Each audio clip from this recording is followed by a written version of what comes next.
Hello everyone, how are you? Hope you all are fine. आज मैं आपके लिए एक और छोटी सी TLM लेकर आई हूँ। ये TLM आपको बच्चों को डिवीज़न सिखाने में बहुत मदद करेगी। तो अगर आप इसमें कुछ कार्टून कैरेक्टर्स को देखें तो ये सभी वो कार्टून कैरेक्टर्स हैं जो बच्चों के फेवरेट हैं। तो सबसे पहले जैसे ही आप ये बच्चों के सामने दिखाएंगे तो बच्चे पहले तो इन कार्टून कैरेक्टर्स को ही देखकर खुश हो जाएंगे। और आप सब जानते हैं कि बच्चे ये कौन सा कार्टून कैरेक्टर है? ये है छोटा भीम। और छोटा भीम कैसे खुश होता है? छोटा भीम खुश होता है और उसके पास पावर कैसे आती है? उसके पास पावर आती है लड्डू खाकर। तो ये देखिए, मैंने कुछ लड्डू भी रखे हुए हैं। तो किस तरीके से ये TLM बच्चों को डिवीज़न सिखाने में मदद करेगी, ये मैं आपको बताना चाहूँगी। तो इस केस में हमने क्या करना है, हमें बच्चों को डिवीज़न सिखाने के लिए, बच्चों को भाग सिखाने के लिए सबसे पहले उन्हें एक चीज़ पता होनी चाहिए जो कि बच्चे पहले से जानते हैं। क्या? जमा और घटाना। इसके साथ साथ ही किसी चीज़ को आपस में कैसे बांटा जाता है। तो चलिए अब मैं आपको दिखाऊंगी कि इस TLM की सहायता से हम बच्चों को भाग करना कैसे सिखाएंगे। तो चलिए इस TLM के सहारे हम सबसे पहले बच्चों को डिवीज़न की इंट्रोडक्शन करवाते हैं। तो इंट्रोडक्शन कराने के लिए जैसे कि बच्चों को जमा और घटाना आता है तो हम वहीं से शुरुआत करेंगे। जैसे मेरे पास अभी यहाँ पर हैं 10 लड्डू। अब इन 10 लड्डुओं को मुझे बांटना है इन बच्चों को, और मैं चाहती हूँ कि मैं हर एक बच्चे को 2-2 लड्डू दूँ। तो मैं ये लड्डू कितने बच्चों को दे पाऊँगी? अब ये सिखाने के लिए हमने यहाँ पे इस तरीके से लिख दिया 10 लड्डू। अब हम बच्चों को करके दिखाएंगे कि ये देखिए, मैंने 2 लड्डू लिए और मैंने 2 लड्डू जो हैं वो दे दिए हैं भीम को। जैसे ही मैंने भीम को 2 लड्डू दिए, अब मेरे पास कितने लड्डू रह गए? मेरे पास रह गए 8 लड्डू। अब अगले 2 लड्डू मैं दे रही हूँ चुटकी को। अभी मेरे पास 8 ही लड्डू रहे थे, जिनमें से 2 लड्डू मैंने चुटकी को दे दिए हैं। अब मेरे पास रह गए 6 लड्डू। अब मैं क्या करूँगी? अगले 2 लड्डू मैं दे रही हूँ रानी इंदुमती को, राजकुमारी इंदुमती को। तो अब मेरे पास 6 लड्डू थे, 2 मैंने राजकुमारी को दे दिए। अब मेरे पास रह गए 4 लड्डू। तो अब मुझे क्या करना है? अब मुझे अगले 2 लड्डू देने हैं राजू को। तो 4 में से मैंने 2 लड्डू राजू को दे दिए हैं, तो मेरे पास कितने लड्डू रह गए? सिर्फ 2। और ये 2 लड्डू जो थे मैंने दे दिए हैं ढोलू को। तो 2 लड्डू रहे थे जो मैंने ढोलू को दे दिए, यानी मेरे पास लड्डू ख़त्म हो गए। तो ये देखिए, दिख रहा है ना, बच्चे खुद ही बताते हैं कि हाँ जी, सारे लड्डू जो हैं हमने बांट दिए। तो देखिए, हमने ये लड्डू कितने बच्चों में बांटे? हमने ये लड्डू 1, 2, 3, 4, 5 बच्चों में बांटे। और ये देखिए, हमने कितनी बार माइनस किया? 1, 2, 3, 4, 5। तो बार बार। और ये देखिए, हमने बार बार एक ही नंबर को माइनस किया है, हमने बार बार एक ही संख्या माइनस की है, जो क्या है? जो कि 2 है। तो यहाँ से हम कह सकते हैं कि जो आपका भाग है वो क्या है? भाग जो है बराबर में बार बार किसी चीज़ को बराबर घटाया जा रहा है, तो आपके पास क्या आ रहा है? भाग आ रहा है। तो इस तरीके से हम सबसे पहले इस TLM की हेल्प से बच्चों को भाग की एक छोटी सी इंट्रोडक्शन दे सकते हैं, और वो बच्चों को क्लियर होगी, उन्हें समझ में आएगा, क्योंकि उन्हें पता है कि चीज़ों को इसी तरह कैसे बांटा जाता है। अब इसके बाद हम इसको थोड़ा और एक्सटेंड करते हैं। अब जैसे कि बच्चों को बताना है कि भाग होता क्या है? भाग होता है किसी भी चीज़ को किसी संख्या में बराबर बांटना। तो अब मेरे पास है ये 36 लड्डू। अब इन 36 लड्डुओं को मुझे इन 9 बच्चों में बराबर बांटना है। तो मैं किस तरीके से बांटूंगी, तो आप देख सकते हैं कि बच्चों को बताना है कि तो एक मैंने भीम को, छुटकी को, राजकुमारी को, राजू को, ढोलू को, कालिया को, पोलू को, टुनटुन मौसी को और जग्गू बंदर को दे दिया। पर मेरे पास तो अभी भी लड्डू हैं और मुझे सबको देने हैं और सबको बराबर देने हैं।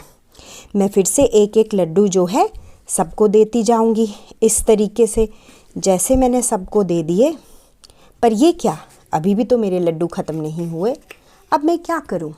अब मैं एक एक और सबको दे देती हूँ। फटाफट से हम लोग क्या करेंगे, एक एक और लड्डू बांटते जाएंगे। और ये लड्डू हमें कब तक बांटते रहने हैं? जब तक कि ये हमारे पास ख़त्म ना हो जाए। ये देखिए, तो मैं बांट रही हूँ और जब मैंने बांटा तो अब देखिए मेरे पास सभी लड्डू जो हैं ख़त्म हो गए। अब मेरे पास कितने लड्डू थे? मेरे पास 36 लड्डू थे। मैं कितने बच्चों को दे रही थी? मैं 9 बच्चों को दे रही थी।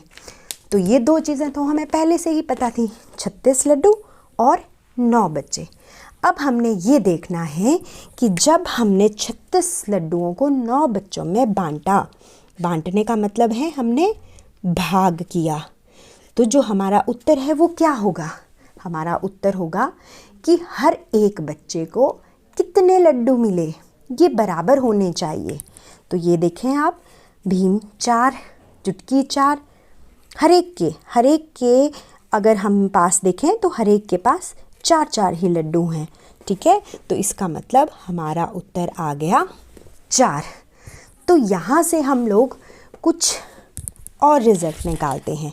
रिज़ल्ट क्या निकालेंगे? जो हमारे पास लड्डू थे जिनको हमने बांटा, उसे हम कहते हैं भाज्य। भाज्य वो संख्या है जिसे कि भाग किया जाता है। ठीक है, और हमने उन्हें कितने बच्चों में बांटा? हमने उन्हें 9 बच्चों में बांटा। तो 9 हो गया हमारा भाजक, क्योंकि हम उन्हें 9 बच्चों में बांट रहे हैं। और 9 बच्चों में बांटने के बाद हमारे पास हर एक बच्चे के पास कितने लड्डू आए? 4 लड्डू आए। तो ये 4 जो है ये हो गया हमारा भागफल। भागफल वो संख्या है जो कि हमें किसी चीज़ को बराबर बांटने के बाद आती है। तो इस तरीके से हम बच्चों को इस TLM की सहायता से भाग करना आसानी से सिखा सकते हैं। चलिए, अब इसके बाद यदि हमें बच्चों को थोड़ा सा और भाग के बारे में बताना हो तो अब हम क्या करेंगे? अब हम एक और उदाहरण लेकर अपना क्वेश्चन जो है बच्चों को थोड़ा सा सोचने के लिए मजबूर करेंगे। अब जो अगला उदाहरण है, इस उदाहरण में मैंने यहाँ पर लिए हैं 30 लड्डू। 30 लड्डू और फिर से मेरे पास अब यहाँ पर 9 लोग हैं, 9 बच्चे हैं जिनमें हमने इन लड्डुओं को बराबर बांटना है। तो मैंने पहले क्या किया? सबको बराबर बांट दिए। पहले मैंने सबको एक एक दे दिया जैसे हमने पहले किया था। अब हम सबको 2-2 लड्डू दे देंगे। ठीक है, अब हमने 2-2 लड्डू दे दिए। अभी भी मेरे पास काफ़ी लड्डू हैं, तो क्यों ना मैं एक एक और दे दूं। ये देखिए, अब मैंने सबको एक एक और लड्डू जो है वो बांट दिया है। पर अब अगर देखें तो मेरे पास 9 बच्चे हैं जिनको मैंने लड्डू बांटने हैं, लेकिन मेरे पास बचे तो सिर्फ 3 ही लड्डू हैं। तो ये जो बचे हुए लड्डू हैं इन्हें मैंने अलग से यहाँ पे रख दिया। क्या हुआ? मेरे पास 30 लड्डू थे, तो मैंने जब 30 लड्डुओं को 9 लोगों में बांटा तो हर एक बच्चे को 3 लड्डू मिले, लेकिन अंत में मेरे पास 3 लड्डू जो हैं वो बच गए। 3 लड्डू बचने का मतलब है कि हमने इन 30 लड्डुओं को पूरी तरह से इन बच्चों में विभाजित नहीं किया है। तो कई ऐसी संख्याएं भी होती हैं जो पूरी तरह से विभाजित नहीं हो पाती। तो इसका मतलब है कि हमारे पास बाद में कुछ ना कुछ ज़रूर बचता है। जैसे यहाँ पर हमारे पास 3 लड्डू बचे क्योंकि हम उन्हें 9 बच्चों में विभाजित नहीं कर सकते थे। तो वो संख्या जो भाग करने के बाद हमारे पास बच जाती है उसे हम कहते हैं शेषफल। अब यही प्रश्न अगर हमें करना पड़े तो हम इसको किस तरीके से करेंगे। अब देखिए, हमारे पास थे 30 लड्डू जिन्हें कितने बच्चों में बांटा गया? 9 बच्चों में बांटा गया। तो जब हमने 30 लड्डुओं को 9 बच्चों में बांटा तो हमने देखा कि हर एक बच्चे को 3 ही लड्डू मिले। तो हर एक बच्चे को 3 लड्डू मिले का मतलब है कि 9 तियाँ हमने कुल कितने लड्डू बांटे? हमने 27 लड्डू बांटे। और हमारे पास अंत में कितने लड्डू बच गए? 3 लड्डू। तो ये 3 लड्डू कैसे आए? जब हमने 30 में से 27 को माइनस किया तो हमारे पास 3 बच गया। ठीक है, तो ये जो 3 हुआ ये हमारा शेषफल हुआ। और ध्यान रहे कि ये जो शेषफल होता है ये हमारे भाजक से हमेशा छोटा होना चाहिए। अगर हमारा शेषफल हमारे भाजक से बड़ा हुआ तो इसका मतलब हमने जो लड्डू हैं या जो भी संख्या है उसको पूरी तरह से विभाजित नहीं किया है। तो इस तरीके से आप बार बार इन लड्डुओं को लेकर अगर बच्चों से ये विभाजन, ये भाग बार बार करवाएंगे तो बच्चों का जो भाग है वो अच्छे से क्लियर हो जाएगा और उन्हें भाज्य, शेषफल और भाजक और भागफल, इन चारों ये जो चारों शब्द हैं इनके अर्थ उनको अच्छे से क्लियर हो पाएंगे। तो आशा करती हूँ कि मेरी ये वीडियो आपको बच्चों को भाग के बारे में जानकारी और भाग को एक्सप्लेन करने में मदद करेंगी। तो आज की मेरी वीडियो के लिए इतना ही। धन्यवाद।